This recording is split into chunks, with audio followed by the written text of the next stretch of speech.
त्या वेळेला या ब्रह्मदेवानं जसं मात्र भगवंताच्या गाईला लावलं होता बोलाय मात्र देवा त्याच वेळेला त्या असणाऱ्या गाईला आणि केतकीला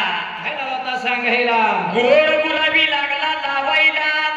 माझ्यासाठी तुम्ही त्या काळ भैरवनाथ तपशी साक्ष दिली पाहिजे या ठिकाणाला मानविक्रेता भगवंता सांगितल्या नियमाप्रमाणे म्हणून देवा त्याच वेळेला आणि एवढं म्हटल्यानंतर ही साक्ष भरण्यासाठी गाई आणि कितकी मात्र भगवंता ब्रह्मदेवा संगती मात्र देवा निघून त्या वेळेला जसं काही मात्र समोरल्या बाजूला मृतमान लोकांना मारल्या ताळाला जसं मात्र काळभैरवनाथ असत्या जागेला समोर जसं भगवंता जाऊन त्या वेळेला काळभैरवाच्या उजव्या बाजूला विष्णू बसलेला दिसला ब्रह्मदेवाला तसा मात्र भगवंता विचार करू लागला ब्रह्मदेव मात्र देवा त्याच वेळेला ब्रह्मदेवानं काय केलं काळभैरवनाथाला हात जोडला साईला तसं मात्र भगवंता दोन्हीकडे जसं जोडलं नमस्कार करून मात्र त्या वेळेला आणि विचार करू लागला होता बोलायला हे होतं सांगाय त्या वेळेला कैलासात जाऊन मात्र मी या सणारा ब्रह्मदेव सांगत होता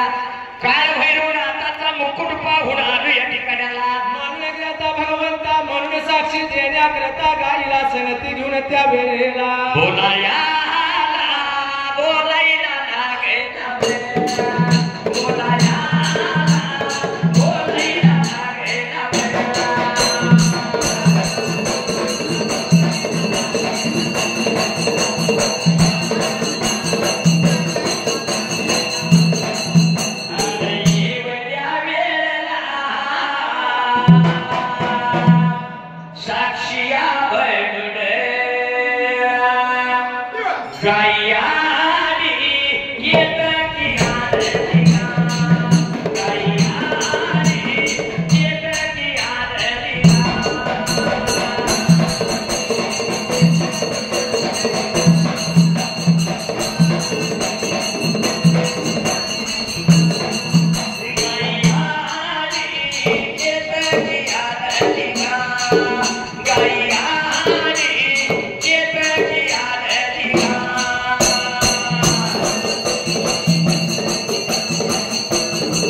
लागेला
नियमाप्रमाणे त्या वेळेला आणि सांगितल्याप्रमाणे मात्र काय झाला सहेला या असणारी गाय आणि ती केतकी मात्र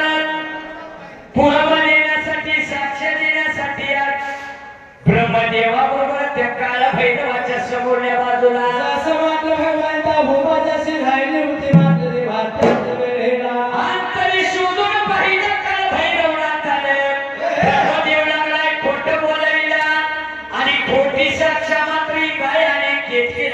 केल्या असं मात्र भगवंताच्या ज्ञानाच्या काळभैरवनाथाला जाणलं त्या वेळेला या खोटं बोलणाऱ्यासाठी मात्र काय केलं असायला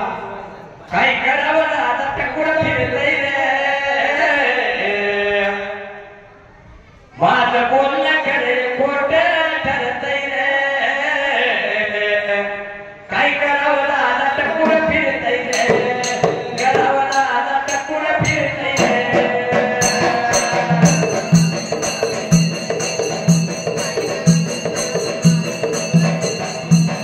पुढाऱ्याचं पुढार पडा मोकळे कोरडी श्वास निवडून येईपर्यंत म्हणतोय करीन काम निवडून येईपर्यंत म्हणतोय करीन काम सरकार आपलं दादा आता तिजुरी भरतय रे काही करावं दादा टकुर फिरतय रे काही करावं दादा टकुर फिरतय रे